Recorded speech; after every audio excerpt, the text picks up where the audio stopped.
So things haven't been going well for Concord pretty much since they showed it really for the first time. I know before that they showed it and it was like a cinematic that just showed us the title itself. But once they explained to us that it was a hero shooter, it was pretty much all downhill from there.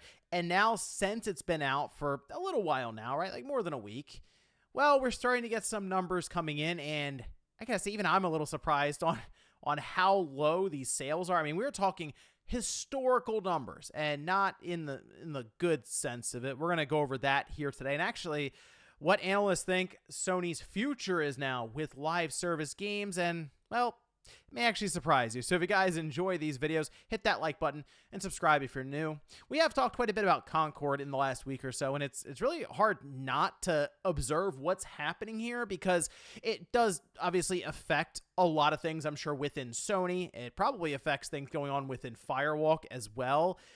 But now, seeing some of these numbers, it is, Sony's going to make a pivot, I feel like, pretty soon on this whole thing.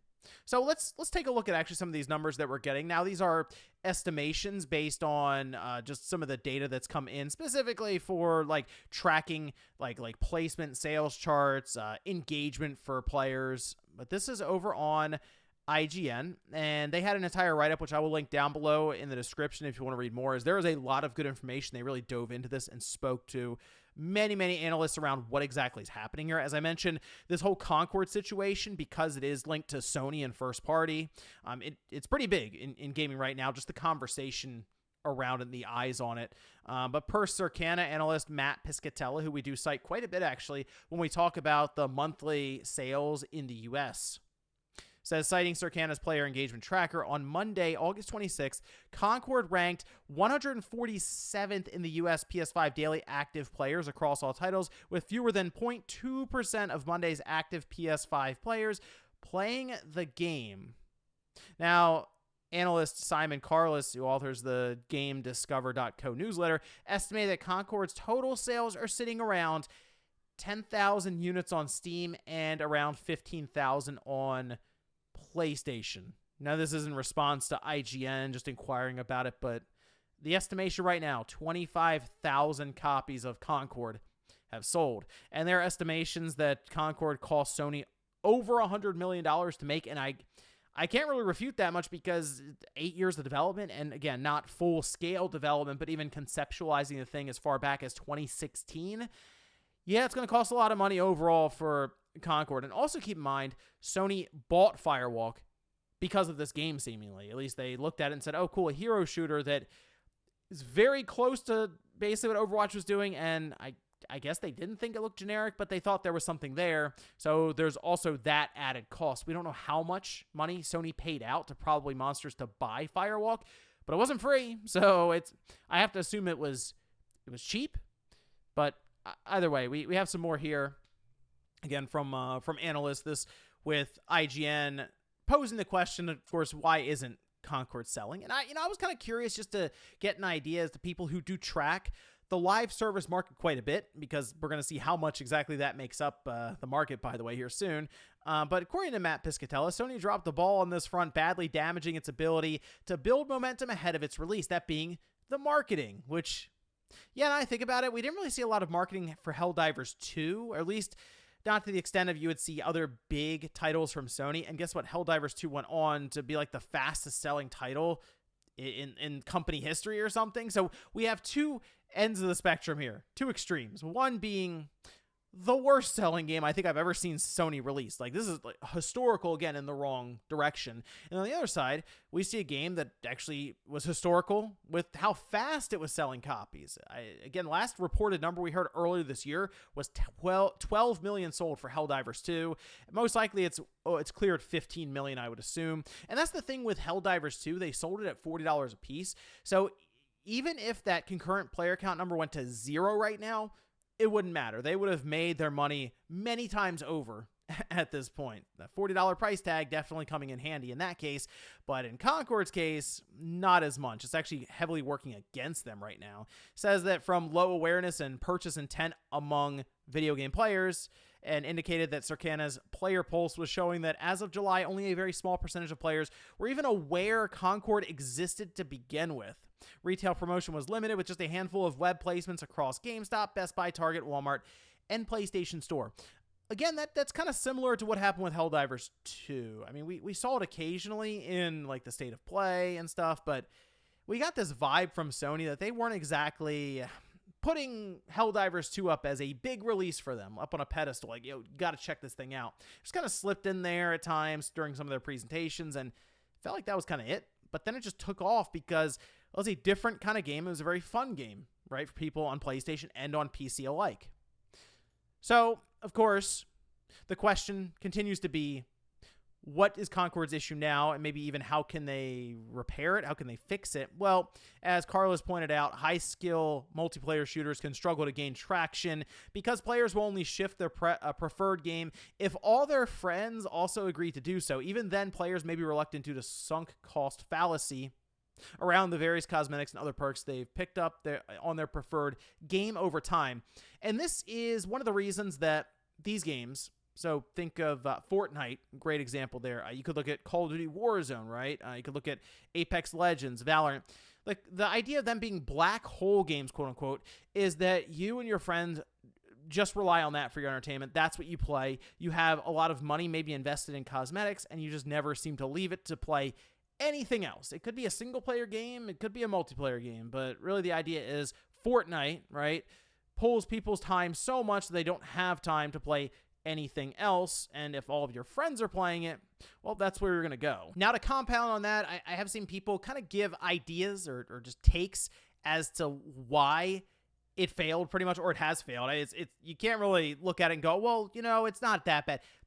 25,000 copies is not good, obviously. Again, not great, but the issues that arose for it, and they say since then we've had a few more big budget hero shooters come to market: Apex Legends, Valorant, and Overwatch 2, each with their unique gameplay attributes. All three of these games are played by millions of gamers every month and dominate this category. Concord's gunplay compares most closely to Overwatch 2, and overall the hero shooter market is already well served with a collection of very strong free-to-play games. So when the game was being conceptualized in 2016, if they could have snapped their fingers and this game existed and they could have released it, I think it would have had a significantly better chance in the market, clearly. But now you see all these other games that have shown up and have, instead of basically follow the cookie cutter formula that Overwatch laid out, they've at least tried to do different things to set themselves apart. And that's why Apex Legends and Valorant specifically, I think, are actually doing very, very well compared to the field, which... It's much more common to fail in this live service sector than it is to succeed, right? So like for every 5 games that come out, there's probably only one that ends up succeeding out of them. And that even might be generous for the percentages that we've seen of failure versus success. And the fact that this game started to model itself around a snapshot in time from 2016, yeah, it just felt very generic, and you could say old when it came out, but it felt it followed a lot of old principles. And to be honest, the characters really didn't help it any. They're just not that interesting. They're really not that compelling. And then we find out that, well, a large amount of money and time seemed to go into the cutscenes that would play. Remember, that was a big thing. Every week or so, you're going to get some sort of cutscene to flesh out the backstory for different characters. And they're trying to build lore, which that's the idea of a hero shooter, is to make you be invested in these different characters.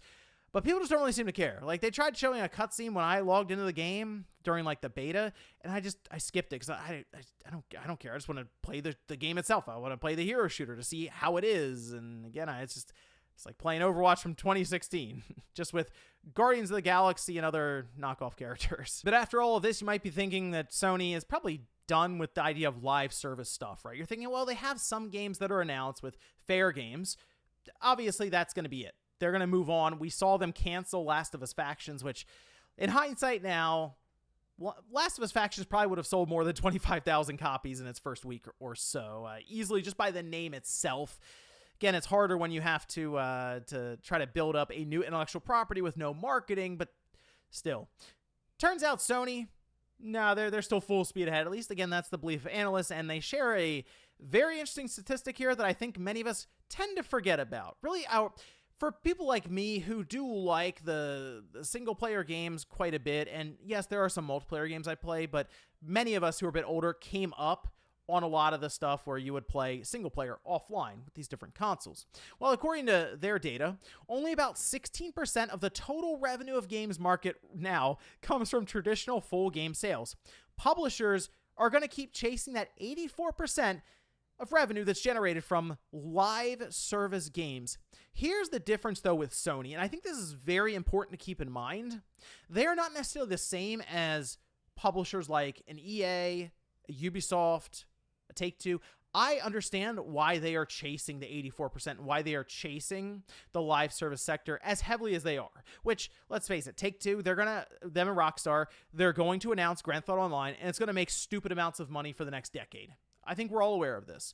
But when you're Sony, you also have to be aware that you're going to collect 30% of all of those shark cards that are sold. You're going to collect 30% of all of the currency that flows through Fortnite. It just seems interesting that they are continuing to make a live service push that, again, has many more failures than not, and it doesn't necessarily matter if your game at like the ground level is a higher quality game that has a lot of attention to detail, which Concord is. Like, visually speaking, the animations, all this stuff, the gunplay is fine. There's nothing in there that's just egregiously bad. The game's not broken or anything, but you need to have that it factor, and Concord just doesn't have it. So to me, rather than try to figure this out on the fly, which they are because now they're trying to run Bungie and figure that whole thing out, seems like a good time to maybe step away a bit and experiment less there and double down on things that you are good at with these single-player narrative-driven experiences and just take a piece of the very large pie that a lot of these games generate for you. And I've seen people play around with the idea of this game going free to play. I don't know if that's necessarily going to save it. I really don't feel like much is going to save it. Although going free to play would certainly bring in at least some new people. It wouldn't make the game technically do worse in terms of concurrent player counts. In fact, they would have at least some sort of spike in terms of people logging in around the time of them opening the floodgates, if you will. And the floodgates might let in another 100 people or so. But they still have to figure out how they accommodate the, yes, sure, 25,000, but still, there are thousands of people there that spent $40 for it. I saw Foam Stars recently announce that they were, of course, going to be free to play. And the way that they are solving that for the people who did buy it, they're just going to have a pack of like skins and badges and little extra things for the people who spent that money. Maybe that's what Sony has to do here.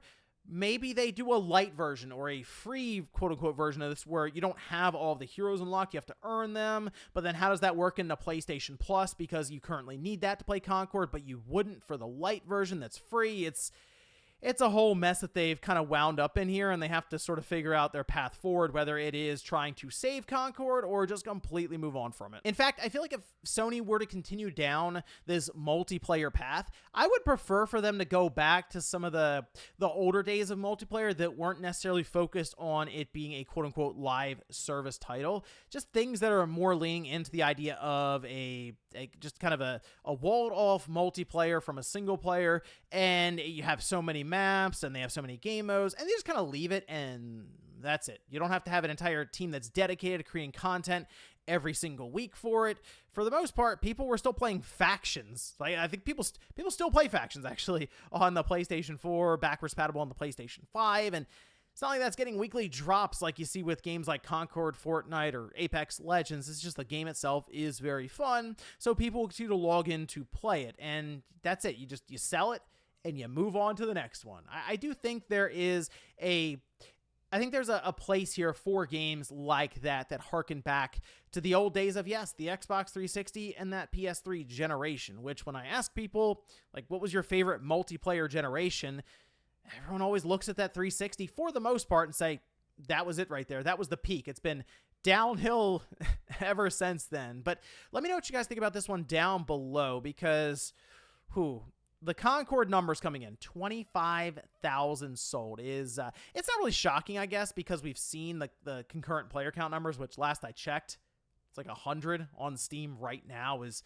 not great, but 25,000 it's incredible to see that number next to a big Sony first-party release that they were certainly expecting to sell well above that. Thanks, guys, for watching, and I'll see you next time.